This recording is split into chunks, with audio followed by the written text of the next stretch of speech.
Hey everyone, welcome back to minds mind tutorials. So आज हम लोग मोटिवेशन चैप्टर का जो मेन टॉपिक रहता है, जिसमें हमने पहले भी डिस्कस करा था जब हम पहले मोटिवेशन के बारे में देख रहे थे, जिसको हमने पैटर्न्स ऑफ बिहेवियर के हिसाब से समझा था। आज हम लोग जो चीजें देखने वाले हैं मोटिवेशन के बारे में, वो रहेगी drive, timing and interaction of drives, physiological basis of motivation, hormones and motivation, aggregation. एक जरूरी बात, जो इससे पहले वाला वीडियो था मोटिवेशन को, वो भी देखना बहुत जरूरी है, क्योंकि जितना भी बेसिक कंसेप्ट होता है कि मोटिवेशन क्या होता है, उसके एग्जाम्पल्स क्या होते हैं, उसकी डेफिनेशन क्या होती है, ड्राइव का थोड़ा बहुत आपको आइडिया रहना चाहिए कि ड्राइव क्या होती है।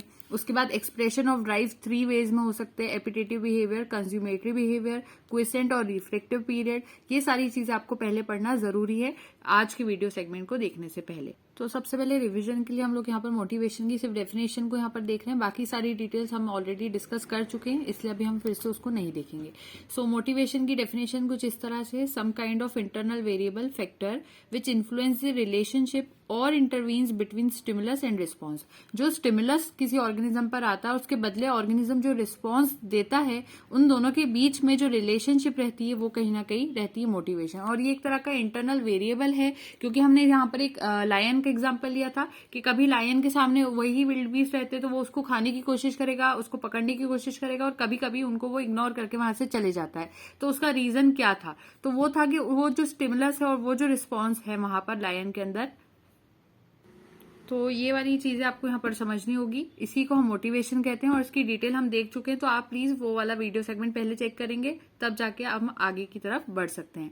तो ये मोटिवेशन की थोड़ी सी डेफिनेशन की बात हो गई। अब बात करते हैं ड्राइव क्या होती है। तो ड्राइव को कभी कभी स्पेसिफिक मोटिवेशन का नाम भी दिया जाता है। ये एक ऐसी अर्ज रहती है जिसमें किसी पर्टिकुलर एक्टिविटी को परफॉर्म करने की ऑर्गेनिज्म कोशिश करेगा। तो ये आपको समझना होगा। और ड्राइव बहुत सारी तरह की हो सकती है: hunger drive, thirst drive, courtship, mating, migration drive, और भी बहुत सारी हो सकती है, जिसको आज हम लोग डिस्कस करने वाले हैं। तो आज के वीडियो सेगमेंट को स्टार्ट करने से पहले सबसे पहले तो हम लोग यहाँ पर ड्राइव के बारे में थोड़ा सा कहना चाहिए, उसकी जो की डेफिनेशन होना चाहिए उसको यहाँ पर नोट करेंगे। उसके अलावा अगर हम आगे बात करें तो हम पहले से ये जानते हैं कि जो बिहेवियरल एबिलिटी होती है किसी भी ऑर्गेनिज्म की, वो पूरी तरह से रिक्वायर्ड रहती है कि वो किसी ऑर्गेनिज्म में अगर होगी तो वो उसको देखकर ही बिहेवियर को परफॉर्म कर सकेगा। लेकिन होता यहाँ पर यह है कि सिर्फ बिहेवियरल एबिलिटी किसी ऑर्गेनिज्म की ही सफिशिएंट नहीं होती कि वो उस बिहेवियर को वहां पर शो करे। जैसे अगर हम बात करें लायन की, तो लायन का मेन बिहेवियर तो कार्निवोरस बिहेवियर है, लेकिन सिर्फ वही उसका जो बिहेवियर है वही वहां पर सिर्फ इतना सफिशिएंट नहीं होगा कि वो वहां पर कार्निवोरस नेचर को शो करे, बल्कि उस लायन के अंदर एक और चीज होना चाहिए, तब ही जाकर वो अपनी कार्निवोरस एबिलिटी को शो करेगा, और वो चीज कहलाती है ड्राइव। इसी चीज को कहते हैं ड्राइव, कि जो लायन है उसके अंदर उस टाइम पर, अगर फिलहाल जो टाइम चल रहा है, तो उसमें अगर उसके अंदर हंगर ड्राइव है, तभी जाकर वो विल्ड बीस्ट है या जो भी उसके सामने शिकार है उसको पकड़ने की कोशिश करेगा, वरना वो उसको इग्नोर करने की वहां पर कोशिश करता है। सो हम यहाँ पर लिख सकते हैं: the behavioural ability is not at all that is required for the behaviour to be exhibited. कभी कभी आपने ये भी देखा होगा कि हम अगर खाने की प्लेट किसी भी कैट, डॉग या किसी ह्यूमन के सामने रखने की कोशिश करें, तो ज्यादातर कभी ऐसा भी होता है फीडिंग बिहेवियर वो ऑर्गेनिज्म शो करेगा, लेकिन कभी वो फीडिंग बिहेवियर वहां पर शो नहीं करते हैं। तो इसका रीजन क्या है? क्योंकि वो जो ऑर्गेनिज्म है, यहाँ पर इथोलॉजिस्ट उसको जब एक्सप्लेन करते हैं तो कुछ इस तरह से करते हैं कि उस टाइम पर उन ऑर्गेनिज्म के अंदर हंगर ड्राइव नहीं है। और हंगर ड्राइव कम भी हो सकती है, ज्यादा भी हो सकती है, स्ट्रांग भी हो सकती है। तो हम यहाँ पर ये बात कह सकते हैं कि the intensity of drives ranges from low और वीक टू हाई और स्ट्रांग। कभी ये जो ड्राइव्स होती हैं कभी बहुत ज्यादा हाई हो जाती है, कभी बिल्कुल लो हो जाती है। जैसे हंगर ड्राइव की बात कर ले, कभी तो कैट के सामने आप खाना रखोगे या फिर डॉग के सामने खाना रखोगे, वो एकदम से उसको खाना स्टार्ट कर देंगे, और कभी वो खाने की कोशिश भी नहीं करेगी भले ही उनके सामने खाना भी हो। तो इसका रीजन क्या है? क्योंकि वो जो हंगर ड्राइव है कहीं ना कहीं उनमें उस टाइम पर लो होगी या फिर हाई होगी। तो ये चीज हमें याद रखनी होगी कि वीक, लो, हाई, स्ट्रांग, इस तरह से ड्राइव्स जो रहती है उनकी इंटेंसिटी अलग अलग तरह से वेराई करती है। इसी तरह से एक एग्जांपल हम और भी ले सकते हैं, जो बर्ड्स होती हैं। अगर हम बर्ड्स को देखते हैं तो बर्ड्स जनरली नॉर्मली जो उनका सीजन रहता है, तो उसके अंदर नेस्ट बिल्डिंग जब करेंगी तो नहीं करते हुए दिखी जाएगी, लेकिन जब रिप्रोडक्टिव सीजन आएगा उसी टाइम पर उनकी नेस्ट बिल्डिंग का जो पूरा प्रोसेस रहता है, बर्ड्स उसको स्टार्ट करती है। तो अब वो जो नेस्ट बिल्डिंग का जो प्रोसेस रहेगा, अब मान लीजिए रिप्रोडक्टिव सीजन है बर्ड्स के लिए, तो बर्ड्स को अब बनाना है नेस्ट। अब ये जो नेस्ट बनाना है, इसके लिए बर्ड्स के अंदर उस टाइम पर जो ड्राइव रहती है उसको कहते हैं हम लोग नेस्ट बिल्डिंग ड्राइव। यानी कि रिप्रोडक्टिव सीजन के टाइम पर बर्ड्स के अंदर कौन सी ड्राइव आ जाती है, नेस्ट बिल्डिंग ड्राइव आ जाती है कि अब उसको नेस्ट बनाना ही है। जैसे हंगर ड्राइव यानी कि अब उसको भूख लग रही है चीज, जो भी ऑर्गेनिज्म है, उसी तरह से बर्ड्स को अब यहाँ पर नेस्ट का फॉर्मेशन करना है। तो ये वाली जो चीज यहाँ पर होती है, मान लीजिए आप इस टाइम पर जो बर्ड्स के लिए मटेरियल है नेस्ट बनाने का, वो मटेरियल यहाँ पर बहुत कम है।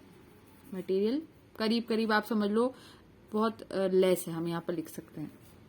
तो मटेरियल बहुत कम है नेस्ट बनाने का, लेकिन अब बर्ड्स के अंदर तो नेस्ट बिल्डिंग ड्राइव आ गई, यानी कि बर्ड्स पूरी तरह से कोशिश करेगी कैसे भी वो वहां पर नेस्ट को फॉर्म कर ले। तो इससे हमें यहाँ पर ये प्रूव मिल जाता है कि बर्ड्स का जो बिहेवियर है वो तो वहां पर काम कर ही रहा है, लेकिन उसको भी चलाने के लिए सबसे ज्यादा जो नेसेसरी चीज है वो क्या होती है, ड्राइव होती है। कि मटेरियल भी अगर नहीं है बर्ड के पास तो भी वो कहीं से भी कोशिश कर उस नेस्ट को बनाने की कोशिश करती है। तो इसी चीज को हम कहते हैं कि सारा जो बिहेवियर के साथ साथ एक चीज और रहती है मोटिवेशन के अंदर, उसको कहते हैं हम ड्राइव। तो आप यहाँ पर लिख सकते हो, bird experiencing a strong nest building drive will go through the motions of nest building even if the materials for a nest are not available. ये बात यहाँ पर क्लियर हो जाती है। इसके बाद अगर हम थोड़ी सी आगे डिटेल्स की बात करें ड्राइव के अंदर, तो एपिटेटिव और जो कंज्यूमेटरी कंपोनेंट्स होते हैं ड्राइव के, पहले भी हमने डिस्कस करे, जस्ट फॉर रिविजन हम यहाँ पर फिर से उसको देखेंगे। अब एपिटेटिव और कंज्यूमेटरी कंपोनेंट्स ड्राइव के क्या होते हैं, तो हमने जब पहले भी इसको डिस्कस करा था उसमें ये चीज थी कि एपिटेटिव जो कहना चाहिए ड्राइव रहेगी, उसमें कहीं ना कहीं जो ऑर्गेनिज्म रहेगा किसी चीज को, जो भी उसके अंदर अभी फिलहाल जिस चीज की भी ड्राइव आई है, जैसे कि उसको अगर हंगर ड्राइव है तो वो खाना ढूंढने की कोशिश करेगा, या फिर मेटिंग ड्राइव है तो वो मेट को सर्च करने की कोशिश करेगा। जिस भी चीज की फिलहाल उसके अंदर वो ड्राइव है, जैसे बर्ड्स के अंदर अगर नेस्ट बिल्डिंग ड्राइव है तो वो कैसे भी नेस्ट का मटेरियल ढूंढने की कोशिश करेगी। इसमें एपिटेटिव ड्राइव के अंदर यही होता है कि कोई भी ऑर्गेनिज्म जिस चीज की भी उसको ड्राइव है उसको सर्च करने की कोशिश करता है। और जो कंज्यूमेटरी ड्राइव रहेगी कहीं ना कहीं, उसमें ये होता है कि ऑर्गेनिज्म को अगर वो चीज जो वो ढूंढ रहा था वो मिल गई है तो उसके बाद फिर वो उस चीज के ऊपर से ध्यान हटा के आगे की दूसरी चीजें करने लगेगा। जैसे एपिटेटिव में अगर हम बात करें, बर्ड्स पहले नेस्ट का सामान ढूंढ रही थी कि कैसे भी नेस्ट को बना ले। जैसे नेस्ट तैयार हो गया, नेस्ट का पूरा सामान मिल गया, उसके बाद क्या करेगी वो बर्ड, वहां पर पेरेंटल केयर करने की कोशिश करेगी, या फिर एग लेइंग का जो प्रोसेस रहेगा उसको स्टार्ट करने की कोशिश करेगी, या मेटिंग की तरफ जाएगी। तो ये पूरी प्रोसेस यहाँ पर रहती है एपिटेटिव एंड कंज्यूमेटरी कंपोनेंट्स ऑफ ड्राइव में। तो आप यहाँ पर अगर कुछ स्टेटमेंट लिखना चाहते हैं तो आप लिख सकते हैं, पैराग्राफ में यहाँ पर आपको बताऊंगी, आप उसको लिख सकते हैं, useful way in which many ethologist analyse behaviour that contains both variable and stereotyped elements is to classify the components as either appetitive or consummatory. The appetitive stage usually consists of highly variable restless or searching movements such as food or mate or nesting materials, and the consummatory stage is a stereotyped, often species specific response to find the object of the search.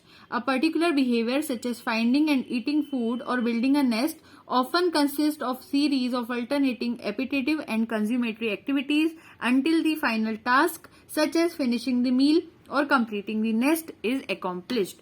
तो ये point आप यहाँ पर लिख सकते हो। एक बात और जो नेसेसरी यहाँ पर आपको जानना वो ये है कि पहले अगर कोई चीज ढूंढी जा रही थी, फॉर एग्जांपल हंगर ड्राइव की बात करें, तो एक लायन है वो खाना ढूंढ रहा था, तो ये तो एपिटेटिव नेचर में चला गया। उसके बाद उसको खाना मिल गया, कंज्यूमेटरी में आ गया, वो खाना मिल गया तो वो उन चीजों के सामने, अगर उसके सामने उसका प्रे आ भी जाएगा तो वो उसको इग्नोर करके वहां से चले जाएगा।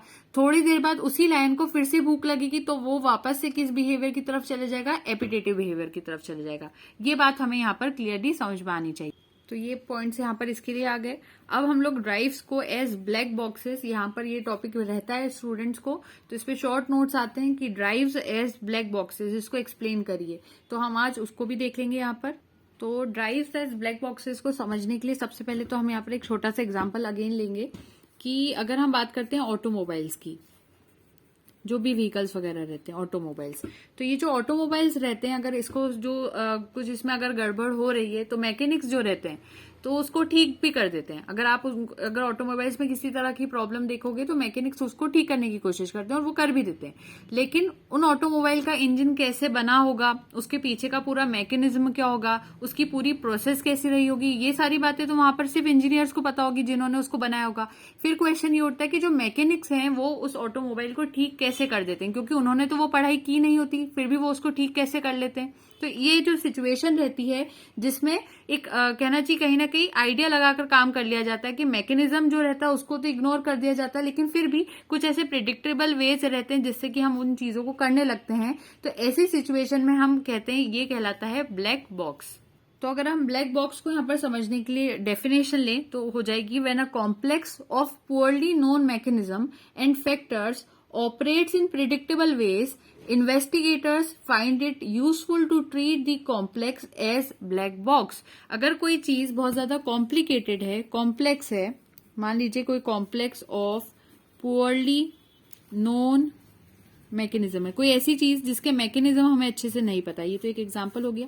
फिर ये नीचे हम लाइन लिख रहे हैं ब्लैक बॉक्स के बारे में, तो कुछ ऐसे मैकेनिज्म है जो हम नहीं जानते, उसके फैक्टर्स हम नहीं जानते कि वो किस तरह से ऑपरेट करते हैं, लेकिन फिर भी हम उसको प्रिडिक्टेबल वेज में समझ लेने की कोशिश कर लेते हैं, उसके बावजूद भी उसका मैकेनिज्म बिना जाने। तो इस तरह से ही उस चीज को कहा जाता है ब्लैक बॉक्स। और इन्वेस्टिगेटर्स जो रहते हैं उन्होंने इसी तरह से जो बिहेवियर्स रहते हैं एनिमल के, उनकी बिना ड्राइव की डिटेल्स को समझे, उनके बिहेवियर को समझे। तो बात सिर्फ इतनी याद रखनी है कि जो मैकेनिज्म है वो नहीं पता है, फिर भी जो उसका कहना चाहिए थोड़ा बहुत ऊपर वाला पोर्शन है वो उसको समझ के अगर हम कोई चीज कर लेते हैं मैकेनिज्म को बिना जाने, उसी को कहा जाता है ब्लैक बॉक्स। अब ड्राइव्स भी इसी तरह से है कि ड्राइव्स को ब्लैक बॉक्स की तरह ट्रीट किया जा रहा है इन्वेस्टिगेटर्स या फिर इथोलॉजिस्ट के थ्रू। इन्होंने इथोलॉजिस्ट जो एनिमल बिहेवियर को स्टडी करते हैं, उन्होंने क्या करा कि जो भी साइंटिस्ट को भी हम इसमें इंक्लूड करेंगे, उन्होंने बिहेवियर के बारे में तो जान लिया, लेकिन जो ड्राइव्स हैं उसके नीचे जितने भी अंडरलाइंग मैकेनिज्म है उसके बिना जाने ही बिहेवियर्स को जान लिया। इसी चीज को कहा जाता है ड्राइव्स एज ब्लैक बॉक्सेस। तो ये चीज का कंसेप्ट यहाँ पर लेना जरूरी था। तो ये इसके नोट्स जो हमें यहाँ पर नोट करने होंगे वो यहाँ पर है, और इसके आगे आप और नोट अगर करना चाहते हो तो आप लिख सकते हो, set of mechanisms acknowledged as functioning in a situation but the full nature of which is unknown, उसी को कहा जाता है ब्लैक बॉक्स। जैसे कि यहाँ एग्जाम्पल अगर आप लिखना चाहो मैकेनिक का, अगर वो भी लिखना चाहते हो यहाँ पर, तो आप लिखेंगे, just as someone can acquire much information and some grasp of principles concerning the operation of automobiles without knowing anything about internal combustion engines or transmissions, so have scientists learned much about behavior while knowing little of the mechanisms underlying drives। तो इसीलिए drives as black boxes कहा जाता है। I hope यहाँ पर ये clear हुआ होगा। अब डिफरेंट ड्राइव्स जो आपको पढ़नी रहती है कोर्स में, जो बहुत ज्यादा ड्राइव्स होती हैं, लेकिन जो आपके लिए इंपॉर्टेंट रहेगी सिर्फ हम उसको यहाँ पर डिस्कस करेंगे, तो उसको देखते हैं। तो बहुत सारी डिफरेंट ड्राइव्स रहती है कोर्सेज में, लेकिन हमें थोड़ी कम ही पढ़नी रहेगी। आपको और भी टीचर्स हो सकता है उससे ज्यादा डिटेल्स भी पता है, तो आप उसको भी पढ़ सकते हैं, लेकिन जैसे सिलेबस में रहेगा हम उसी तरह से इसको कोशिश करेंगे पढ़ने की। अब डिफरेंट ड्राइव्स में एक छोटा सा इंट्रोडक्शन पहले लेना जरूरी है कि बहुत टाइम तक ऐसा माना जाता था कि हर एनिमल के अंदर सिर्फ एक ड्राइव होती है, और वो जो एक ड्राइव रहती है वही उसका मैकेनिज्म भी रहता है, सोर्स ऑफ नर्वस एनर्जी भी रहता है, जिसको अगर एक्टिवेट कर लिया जाएगा किसी भी स्टिमुलस के थ्रू, तो वो जो एनर्जी रहती है किसी भी ड्राइव मैकेनिज्म की, वो उसके बदले रिस्पॉन्ड भी करती है, और इस तरह से ऑर्गेनिज्म के गोल्स भी पूरे हो जाते थे। लेकिन जो ड्राइव्स होती है वो बहुत ज्यादा स्पीशीज स्पेसिफिक होती है। फॉर एग्जाम्पल, एक हंग्री एनिमल है, उसके सामने अगर आप खाना लाने की कोशिश करोगे तो वो क्या कोशिश करेगा, उसको खाने की कोशिश करेगा। बल्कि अगर लेकिन उसके सामने उसका प्रेडेटर भी आ जाएगा, उसको अब डर लगने लगा है, तो अब उस टाइम पे वो क्या करेगा, तो वो अब वहां पर अपने खाने को इग्नोर करके अपनी जान बचाने की कोशिश करेगा और वहां से खाने को छोड़कर सेफली जाने की कोशिश करेगा। तो यहाँ पर क्या हो जाएगा कि जो फियर है या फिर सेक्सुअल अराउजल है, स्ट्रॉन्ग इमोशंस है, तो वो कभी कभी ड्राइव्स भी है या स्टिमुलस भी है, उन सबको भी सप्रेस करने की कोशिश करते हैं। तो कुछ ऐसे इथोलॉजिस्ट है जो कहते हैं कि ड्राइव्स की जगह पर मोटिवेशन वर्ड सही रहता है, कि मोटिवेशन क्या करेगा कि अगर ऑर्गेनिज्म के अंदर से मोटिवेशन है तो वो उस चीज को करने की कोशिश करेगा, वरना वो उसको वहां पर इग्नोर कर देगा। तो यही इंट्रोडक्शन है। अब हम लोग स्टार्ट करेंगे हंगर ड्राइव के साथ। इससे पहले अगर आपको यहाँ पर इसका स्टेटमेंट लिखना है तो वो नोट कर सकते हैं। For a time, it was widely believed that within each animal there might be but one drive mechanism or source of nervous energy that could be activated by various kinds of stimuli. The energy from the one drive mechanism, it was thought, could be directed toward the accomplishment of any of the goals of the various drives. फिर उसके बाद आप लिख सकते हो, largely because some of the facts, connotations, the word drive is replaced by the term motivation and is more preferred by some ethologists. अब हम लोग हंगर ड्राइव के बारे में समझेंगे, और हंगर ड्राइव के साथ साथ जो इंपॉर्टेंट ड्राइव है पहले उनके नेम्स यहाँ पर लिख लेते हैं। दूसरी रहेगी रिप्रोडक्शन, और माइग्रेटरी ड्राइव्स। ये 3 ड्राइव्स थोड़ी ज्यादा इंपॉर्टेंट रहती है, उसके अलावा और भी हो सकती है, लेकिन ये 3 आपको जरूरी है पढ़ना। अब हुआ यहाँ पर ये हंगर ड्राइव के अंदर कि जो सेंट्रल नर्वस सिस्टम है, हमारे नॉलेज के हिसाब से जो सेंट्रल नर्वस सिस्टम है वो बहुत ज्यादा इंप्रूव हो गया है। उसके अंदर हर तरह के मैकेनिज्म में इन्वॉल्व होने की कहीं ना कहीं क्षमता आ गई है। इसी तरह से हंगर ड्राइव भी जो पहले नॉर्मली समझी जाती थी उसको भी हम ज्यादा अच्छे से अब समझने लगे हैं। तो जो हाइपोथैलेमस होता है ब्रेन के अंदर, वो हमारे अंदर कहलाता है सेटाइटी सेंटर, यानी कि भूख लग रही है या नहीं लग रही, या फिर खाना इंसान ने खा लिया तो उसके बाद वो सिग्नल देना कि अब तुम्हारा पेट भर चुका है, ये सिग्नल वगैरह देने का काम कौन करता है? हाइपोथैलेमस करता है। इसीलिए इसको कहीं ना कहीं सेटाइटी सेंटर कहा जाता है। अगर हम एक रैट का सेटाइटी सेंटर देखें और उसको डिस्ट्रॉय कर दिया जाए, ऐसा एक्सपेरिमेंट हुआ है कि रैट का जो सेटाइटी सेंटर था उसको डिस्ट्रॉय कर दिया गया, तो जो रैट था उसके बाद उसने ओवर ईटिंग करना स्टार्ट कर दी, और उसके सामने अगर फूड रेडिली अवेलेबल था तो वो फिर भी उसको खाता था। पूरे टाइम उसको खाना खाने की जरूरत पड़ती थी, उसको ये फीलिंग नहीं आती थी कि अब उसने खाना खा लिया है, अब उसको स्टॉप कर देना चाहिए, उसका पेट भर चुका है। तो यहाँ पर ये चीज क्यों हो रही थी? क्योंकि उस रैट का वो जो सेटाइटी सेंटर था कि अब उसने खाना खा लिया, उसको वो वाली फीलिंग दिलाने वाला जो सेंटर था वो हमने वहां से हटा दिया था। इसकी वजह से जो रिजल्ट निकला वो ये था कि वो जो रैट था वो वहां पर ओबीज हो गया, वो वहां पर मोटा हो गया। तो सबसे पहली बात तो हमने क्या डिस्कस करी कि सेंट्रल नर्वस सिस्टम बहुत ज्यादा इंप्रूव कर लिया गया हमारे हिसाब से। दूसरी बात हमने की जो हाइपोथैलेमस है, हाइपोथैलेमस उसके अंदर क्या होता है, ये पूरा अकेले को हम हाइपोथैलेमस को सेटाइटी सेंटर नहीं कहते, बल्कि इसके अंदर सेटाइटी सेंटर होता है, ये हमें समझना है। सेटाइटी सेंटर हाइपोथैलेमस में पाया जाता है। पहला पॉइंट तो यहां पर हमने ये समझ लिया।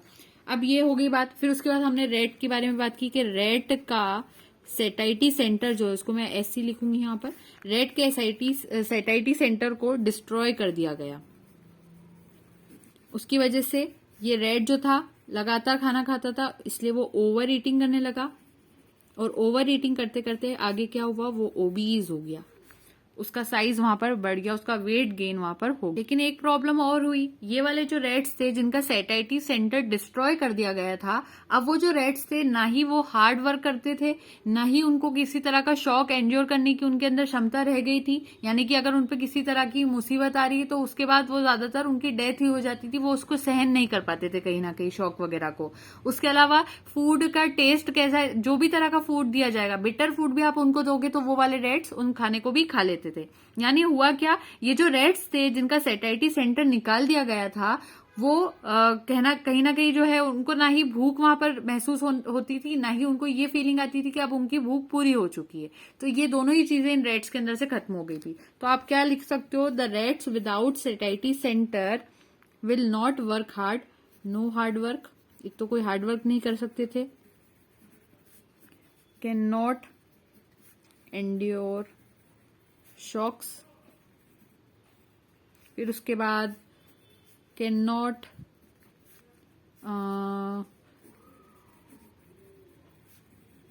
बिटर टेस्ट, ये भी पता नहीं चल सकता था उनको, टू ऑब्टेन फूड। और उसके बाद हमने क्या बात की कि ये जो रेट्स थे ये ना ही हंग्री हो रहे थे, दे वर नीदर हंग्री नॉट सेटाइटेड। ये प्रॉब्लम इन रेट्स में देखने को मिली जिन रेट्स का सेटाइटी सेंटर डिस्ट्रॉय कर दिया गया था। अब इसी हाइपोथैलेमस में, फॉर एग्जांपल ये हाइपोथैलेमस है, यहां तो इसका सेटाइटी सेंटर है, सेटाइटी सेंटर, और इसी के पास एक और सेंटर होता है हाइपोथैलेमस में जिसको कहते हैं फीडिंग सेंटर, फीडिंग सेंटर। ये तो हो गया हाइपोथैलेमस। तो सेटाइटी सेंटर के ठीक पास में जो सेंटर रहता है वो रहता है फीडिंग सेंटर। अगर इस फीडिंग सेंटर को डिस्ट्रॉय कर दिया जाएगा तो जो एनिमल रहेगा अब वो क्या करेगा यहाँ, तो अब उस जो भी ऑर्गेनिज्म है उसको भूख लगना ही बंद हो जाएगी। क्योंकि सेटाइटी सेंटर क्या था कि अगर उस ऑर्गेनिज्म को खाना दिया जा रहा है तो वो खाना तो खाएगा, लेकिन उसको वो फीलिंग नहीं आएगी कि अब उसका पेट भर चुका है। वो सेटाइटी सेंटर को डिस्ट्रॉय करने पर होता था। लेकिन अगर आप फीडिंग सेंटर को ही डिस्ट्रॉय कर दिया जाएगा तो अब ये जो ऑर्गेनिज्म है इसको भूख ही नहीं लगेगी कि अब इसको खाना खाना चाहिए। तो अब इस सिचुएशन में होगा क्या, अगर कोई ऐसा रैट है जिसके अंदर से फीडिंग सेंटर को डिस्ट्रॉय कर दिया गया है, तो वो रैट क्या करेगा, उसके सामने खाना भी लाया जाएगा, भले ही वो भूखा है, उसका स्टमक अगर देखा जाएगा अगर वो पूरी तरह से भूखा है, उसको भूख लग रही है, लेकिन फिर भी उसको ये पता नहीं चल पाएगा कि उसको भूख लगी है वहां पर। इसीलिए वो क्या करेगा, वो जो खाना उसके सामने आएगा उसको डिक्लाइन कर देगा, उसको छोड़ देगा, भले ही वो कितना भी स्टार्विंग पोजीशन के अंदर होगा। और सेटाइटी सेंटर में भी यही हो रहा था कहीं ना कहीं कि सॉरी, फीडिंग सेंटर में तो ये हो गया, सेटाइटी सेंटर में इसका ठीक थोड़ा सा अपोजिट देखा हमने। तो अब इस सिचुएशन को यहां लिखेंगे कि अगर फीडिंग सेंटर को डिस्ट्रॉय करा तो एनिमल क्या करेगा, डिक्लाइन करेगा फूड, डिक्लाइंस दी फूड, खाने को इग्नोर करेगा, छोड़ेगा, even if it is starving, even if it is starving. ये हो गई सिचुएशन। अब ये वाला केस के अंदर साथ में पहले तो फीडिंग सेंटर यहां से हटाया, उसके बाद अब इसका सेटाइटी सेंटर भी रिमूव कर दिया। ये नए वाले रेट्स लिए थे, ऊपर वाले रेट्स का एग्जांपल अलग चल रहा था, अब हमने यहां से दूसरा एक केस लिया। एक केस तो यहां है और दूसरा केस हमारा यहां पर है कि पहले फीडिंग सेंटर डिस्ट्रॉय करा रेट का, तो उसने खाने को छोड़ दिया, अब उसका सेटाइटी सेंटर फिर से डिस्ट्रॉय कर दिया, पहले भी करा था लेकिन अभी फिर से यहां पर से डिस्ट्रॉय हो गया उसका सेटाइटी सेंटर, ये भी डिस्ट्रॉय हो गया। तो उसके बाद भी ये देखा गया कि अभी भी एनिमल क्या कर रहा है, फूड को डिक्लाइन कर रहा है, फूड को छोड़ रहा है। तो इसका रिजल्ट भी क्या निकला, फूड को अभी भी वो डिक्लाइन कर रहा है, अभी भी वो खाना खाने की कोशिश नहीं कर रहा है। तो इस एक्सपेरिमेंट से ये हमें यहाँ सजेशन मिल गई, the सेटाइटी centre normally functions by inhibiting the feeding centre. जो सेटाइटी सेंटर है वो नॉर्मली फंक्शन तभी कर पाता है, कैसे फंक्शन कर पाता है कि वो फीडिंग सेंटर को इनहिबिट करता है, उसके काम को रोकने की कोशिश करता है। इसका सेटाइटी सेंटर का नॉर्मल फंक्शन इस पर होगा। तो आप यहाँ पर इसके नीचे लिखोगे इट सजेस्ट दैट, इस एक्सपेरिमेंट के बेसिस पर लिखोगे कि it suggest that the सेटाइटी centre normally functions by inhibiting the feeding centre. तो अगर आप शुरू से यहाँ पर लिखना चाहते हो एक छोटा पैराग्राफ, तो यहाँ पर बन जाएगा इसका स्टेटमेंट कुछ इस तरह, the hypothalamus contains a सेटाइटी centre, if a rat satiety center is destroyed the rat overeats, if food is readily available then also rat eats and it becomes obese। फिर उसके बाद however rats without satiety center will not work hard, endure shocks, फिर ये सारी बातें आप लिखेंगे, such rats are neither hungry nor satiated।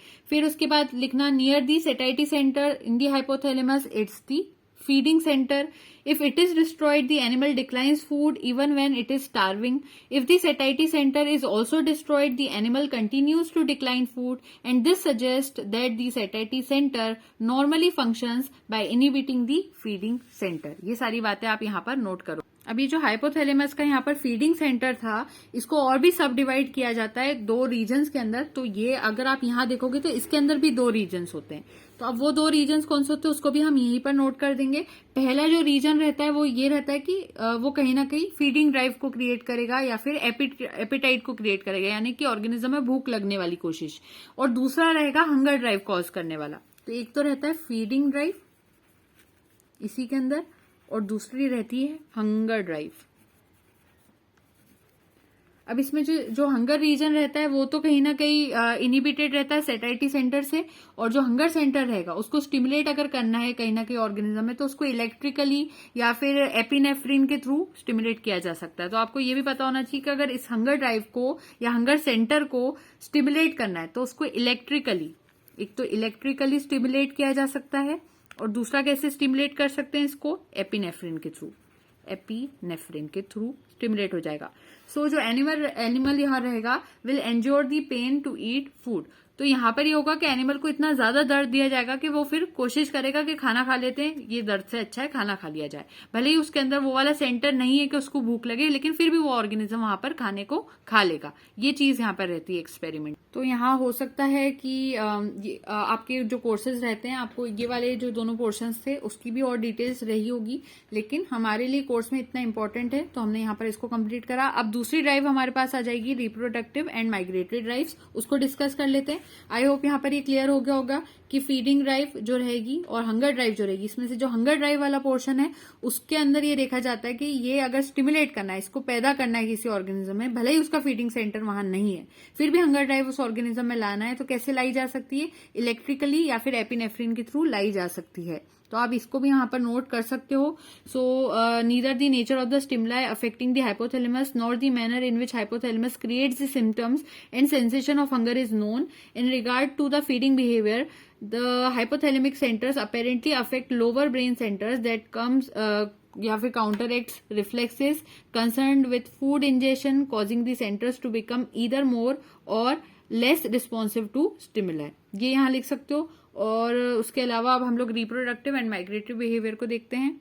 अब होता क्या है, जो रिप्रोडक्टिव ड्राइव्स रहती है ये सिर्फ अकेली एक ड्राइव नहीं है, बल्कि ये एक पूरा सेट है अलग अलग ड्राइव्स का.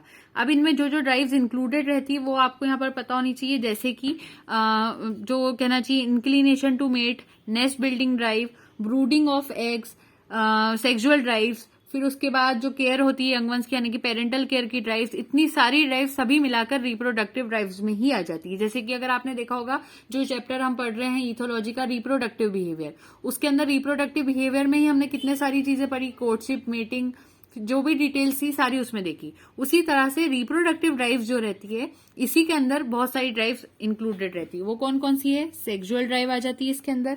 उसके बाद इंक्लिनेशन टू मेट या फिर आप मेट ड्राइव लिख सकते हो, मेट ड्राइव्स. फिर उसके बाद यहाँ पर आ जाएगी नेस्ट बिल्डिंग की प्रोसेस, उसकी भी ड्राइव रहती है यहाँ पर. उसके अलावा ब्रूडिंग ऑफ एग्स की ड्राइव रहेगी अलग से, ब्रूडिंग ऑफ एग्स. उसके बाद पेरेंटल केयर की ड्राइव अलग होती है. तो इतनी सारी ड्राइव्स किसमें इंक्लूडेड रहती है, रिप्रोडक्टिव ड्राइव्स के अंदर इंक्लूडेड रहती है. लेकिन यहाँ पर ये देखा जाता है कि ये जो सेक्सुअल ड्राइव रहती है ये थोड़ी ज्यादा कॉम्प्लिकेटेड रहती है, ज्यादा कॉम्प्लेक्स रहती है. किसके कंपैरिजन में, हंगर ड्राइव के कंपैरिजन में. जिस तरह से हमने हंगर ड्राइव को इजीली समझ लिया वो सेक्सुअल ड्राइव यहाँ पर इतनी इजीली हम लोग नहीं समझ सकते, और अभी भी इथोलॉजिस्ट को उसका पूरा प्रोसेस समझ में नहीं आया है. लेकिन जैसे हमने पहले भी कहा था कि ड्राइव्स को ब्लैक बॉक्सेस की तरह माना जाता है कि बिहेवियर के बेसिस पर हमने फिर भी समझ लिया, हालांकि हमें पूरा मैकेनिज्म अभी भी पता नहीं चल सका है. इसके अलावा जो हार्मोन्स होते हैं वो एक बहुत ज्यादा प्रोमिनेंट रोल प्ले करते हैं सेक्सुअल बिहेवियर के अंदर. बल्कि हंगर ड्राइव्स में अगर आप देखोगे तो इतना ज्यादा हार्मोन्स का रोल प्ले नहीं होता, लेकिन यहाँ पर जो सेक्सुअल ड्राइव रहती है उसके अंदर हार्मोन्स का जो रोल प्ले रहता है वो बहुत ज्यादा प्रोमिनेंट होता है. ये बात आपको यहाँ पर समझ में आना चाहिए. तो यहाँ सेक्सुअल ड्राइव में सबसे ज्यादा किसका रोल प्ले देखेंगे हम लोग, हार्मोन्स का. जैसे कि अभी इससे पहले जो हमने मोटिवेशन का चैप्टर डिस्कस करा था थोड़ा बहुत पैटर्न्स ऑफ बिहेवियर के हिसाब से, तो उसमें हमने डिस्कस करा था कि हार्मोन्स एंड मोटिवेशन का क्या कॉम्बिनेशन होता है. अब दूसरी चीज होती है माइग्रेटरी ड्राइव्स. आपको पता होगा कि कुछ ऐसे ऑर्गेनिजम्स होते हैं जो कि नॉर्मली एक प्लेस पर रहते हैं, फॉर एग्जाम्पल साउथ में रह रहे हैं, वो वहां से फ्लाई करके नॉर्थ वाले पोर्शन में चले जाते हैं. अब ऐसा वो क्यों कर रहे हैं, क्योंकि उन्हें ये पता है कि इस सीजन के अंदर या जो रिप्रोडक्टिव सीजन रहता है उनका नॉर्थ सीजन में ही होना चाहिए, वहीं जाके उनका प्रॉपरली वहां यंग वंस का केयर हो पाएगा, या जो भी प्रोसेस रहेगी रिप्रोडक्शन की वो इजीली वो परफॉर्म कर पाएंगे. ऐसा फिशेज में भी होता है, बर्ड्स में भी होता है और अलग ऑर्गेनिजम्स में भी होता है. तो ये जो माइग्रेटरी ड्राइव्स होती है ये ऑर्गेनिज्म को कैसे पता चल रहा है कि किस तरह से अब उसको वहां पर आगे काम करना चाहिए. तो माइग्रेशन में भी आपको पता होना चाहिए यहाँ पर भी हार्मोन्स का रोल प्ले बहुत ज्यादा होता है. तो इसीलिए हम दोनों चीजों को एक साथ यहाँ पर देख रहे हैं क्योंकि दोनों में ही हार्मोन्स के रोल प्ले हम देखते हैं. So migratory drives are also influenced by hormones, but even where something is known of the hormonal involvement, we are a long way from understanding the entire complex of inherited traits that prompts an animal to migrate, often for great distances to precise locations, and then to lose its drive when it reaches its destination. यानी कि organism जब यहाँ से उड़ रहा होगा तो उसके अंदर वो ड्राइव होगी माइग्रेटरी ड्राइव कि उसको यहाँ नॉर्थ में पहुंचना है. नॉर्थ में वो पहुंच जाके तो उसके अंदर से वो ड्राइव चली जाती है कि अब उसको कहीं और जाना है, अब वो वहां पर सेटल हो जाएगा. वरना जब तक उस ऑर्गेनिज्म के अंदर वो ड्राइव रहेगी वो उड़ने की कोशिश करेगा. साउथ से नॉर्थ आने तक वो उड़ने की कोशिश करता है, नॉर्थ पे वो रेस्ट करता है. तो यही सारे टॉपिक्स जो ड्राइव्स, मोटिवेशन रहते हैं और जो एलुसिडेशन रहता है इनके कंपोनेंट्स का, ये बहुत इंटरेस्टिंग और इम्पोर्टेंट फील्ड्स होती हैं एनिमल बिहेवियर की स्टडी के अंदर, जिसको हम लोग बहुत ज्यादा डिटेल में भी पढ़ सकते हैं. लेकिन यहाँ पर आपको मोटिवेशन के ऊपर ज्यादा फोकस करना है, ड्राइव्स के ऊपर सिर्फ इंट्रोडक्टरी वे में देखना है, तो हम उसको यहाँ पर थोड़ा ही देख रहे हैं. अब हम यहाँ पर न्यूरोफिजियोलॉजी ऑफ मोटिवेशन की थोड़ी सी बात डिस्कस करें तो जो मोटिवेशन रहता है कहीं ना कहीं अगर बात की जाए तो अलग अलग तरह से हो सकता है, जैसे इंट्रिंसिक भी हो सकता है और एक्सट्रिंसिक भी हो सकता है। या तो हमें अंदर से ही किसी तरह का सेंस आ कि हमें ये चीज अचीव करनी है, वो हमें मोटिवेशन अंदर से आ रहा है। और कभी इस तरह से जैसे दूसरे ऑर्गेनिज्म में बात की जाए तो उसको फूड दूसरी जगह पर रखा हुआ दिख रहा है और वो इधर बैठा हुआ है, तो उसको देखकर फूड को वो वहां पर आगे बढ़ने की कोशिश करेगा, तो वहां पर वो जो मोटिवेशन उस ऑर्गेनिज्म को आ रहा है वो बाहर से उसको आ रहा है। तो मोटिवेशन जो रहता है वो तो ऑर्गेनिज्म में आता है, लेकिन उसकी जो न्यूरोफिजियोलॉजी होती है वो अलग तरह से हो सकती है। फॉर एग्जाम्पल अगर मैं हंगर की बात करूं, भूख लगने की, तो भूख लगने में जो फिजियोलॉजी रहती है मोटिवेशन की वो कुछ इस तरह से रहेगी कि पहले तो स्टमक में ऐसे कॉन्ट्रेक्शंस होंगे, पैंग्स होंगे, जिससे कि वो सिग्नल सेंड करेगी ब्रेन तक, ताकि ब्रेन हमें ये अवेयर करवा दे कि हमें वहां पर हंगर वाली फीलिंग आ रही है और हमें खाना खाने चाहिए। तो ये वाली सारी चीजों के अंदर ब्रेन भी इन्वॉल्व होगा। इसको कहीं ना कहीं हम कहते हैं न्यूरोफिजियोलॉजी। तो पूरी प्रोसेस कैसे रहेगी, स्टमक में कॉन्ट्रेक्शंस आ रहे, ब्रेन के अंदर सिग्नल जाएंगे, ब्रेन हमें अवेयर करवा देगा कि हमें वहां पर खाने की तरफ जाना चाहिए। इस मोटिवेशन को एक्सप्लेन करने के लिए अलग से थ्योरीज रहती है, जैसे drive reduction theory, Maslow's hierarchy theory, instinct theory, cognitive dissonance theory, Holland's personality